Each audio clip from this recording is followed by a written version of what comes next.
तो बड़ी खबर सबसे पहले, भारत के सख्त तेवरों से लगता है कि चीन को समझ में आ गया है कि सीना जोरी से दाल नहीं गलने वाली।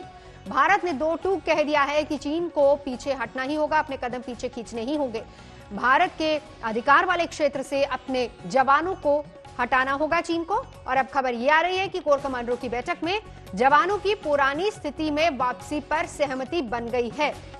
बैठक अच्छे और सकारात्मक माहौल में हुई है और दोनों देश जवानों की वापसी के तरीके पर बात करने को तैयार हो गए हैं। श्वेता सिंह हमारी सहयोगी सीधा ले से इस वक्त हमारे साथ जुड़ चुके हैं। बड़ी खबर है और अच्छी खबर है कि पॉजिटिव रही है बातचीत, लेकिन श्वेता, बड़ा सवाल अब यही है कि किस तरीके से दोनों सेनाएं पीछे हटेंगी, क्योंकि आप वहां पर हैं, ग्राउंड जीरो पर हैं, हालात अच्छे से बता सकती हैं।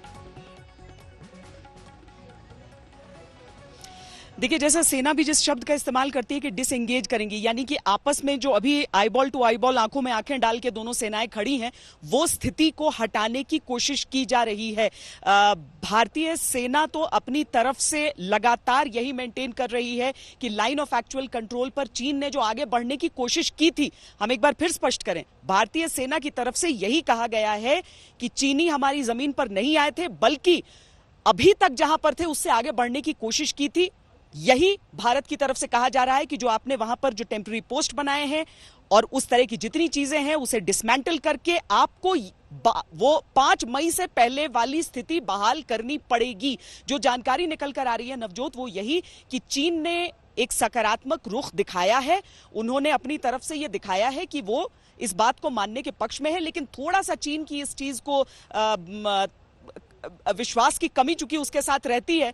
पिछली भी जो बैठक हुई थी कोर कमांडरों के बीच, जब जून की शुरुआत में 6 जून को, तब भी चीन ने तैयारी कर ली थी इस बात की कि हाँ हम पीछे हटेंगे, लेकिन ये सिर्फ जुबान से कहा था, वो पीछे हटे नहीं थे।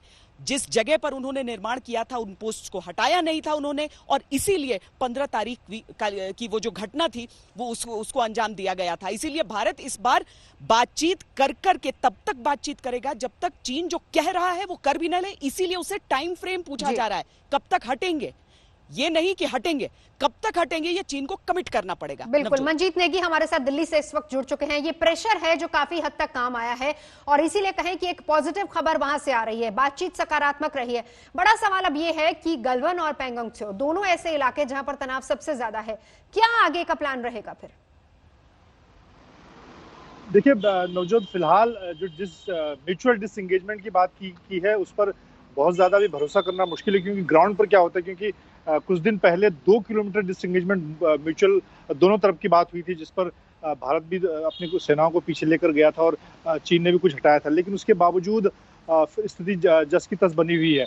ऐसे में अभी ग्राउंड पर देखना होगा, क्योंकि सेना प्रमुख वहां गए हुए हैं, उन सब चीजों को देखना होगा और उसके बाद आज सेना प्रमुख जिस तरह से वहां पर जो लोकल कमांडर है उनसे चर्चा करेंगे और उसके बाद अगले 1-2 दिनों में देखना होगा कि चीन का क्या रुख होता है। हालांकि कल जो बहुत मैराथन बैठक चली है वो काफी देर तक बैठक चली और उसके बाद आज जो सेना की तरफ से जानकारी दी गई, सेना के सूत्रों ने जो बताया है कि दोनों पक्ष फिलहाल इस तनाव को खत्म करने की बात कर रहे हैं, म्यूचुअल डिसएंगेजमेंट की बात कर रहे हैं, लेकिन भारत चाहता है कि पूरी तरह से जो चीनी सेना की स्थिति है मई से पहले की स्थिति, यानी कि चाहे गलवान नाले के अलग अलग पॉइंट्स हों या फिर पेंगोंग त्सो लेक जो है वहां पर जो फिंगर 4 पर चीनी सेना की मौजूदगी है वो फिंगर 8 पर वापस जाए, तो वो एक तरह से पूरी तरह से विड्रॉल होगा। अभी तो हम डिसएंगेजमेंट की बात कर रहे हैं कि सेनाएं फिलहाल तनाव को कम करने के थोड़े पीछे हट जाएं, लेकिन भारत चाहता है कि पूरी तरह से ये एक तरह से चीनी सेना अपना विड्रॉल करे।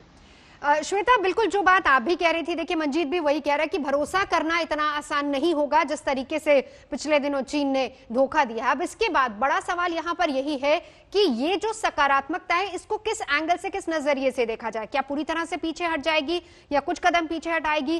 कैसे आगे अब बातचीत बढ़ेगी?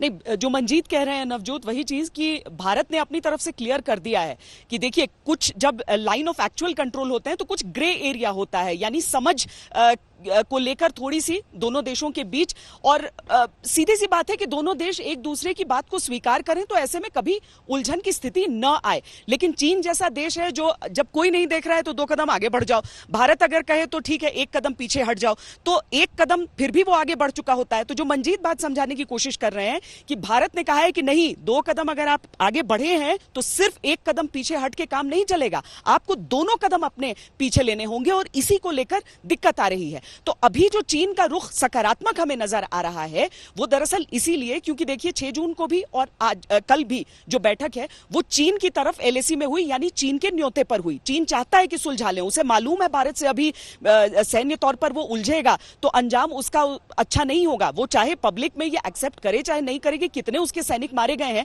लेकिन वो तो जानता है, भीतर ही भीतर वो जानता है। इसीलिए वो चाहता है कि अभी इस पूरे मामले का समाधान निकल जाए, और अपनी अपनी साइड में बुलाकर वो कहता है आइए हमसे बातचीत कीजिए, और वो दिखा रहा है सकारात्मक है। लेकिन भारत ट्रस्ट नहीं कर रहा है नवजोत। जो थोड़ी सी गलती भी हुई थी कि हम थोड़ी देर के लिए सोचे कि अच्छा ठीक है चीन ने कह दिया कि हम पीछे हटेंगे, तो अब तक वो हट चुके होंगे, ऐसा उसने किया नहीं था। अब भारत अड़ गया है कि आप बताइए, डेट बताइए हमें कि किस दिन आप पीछे हटेंगे। अगर लॉजिस्टिकली आपके लिए मुश्किल हो रही है इतने सारे सैनिकों से, तो हमें डेट बता दीजिए, हम उस दिन चेक कर लेंगे। बिल्कुल।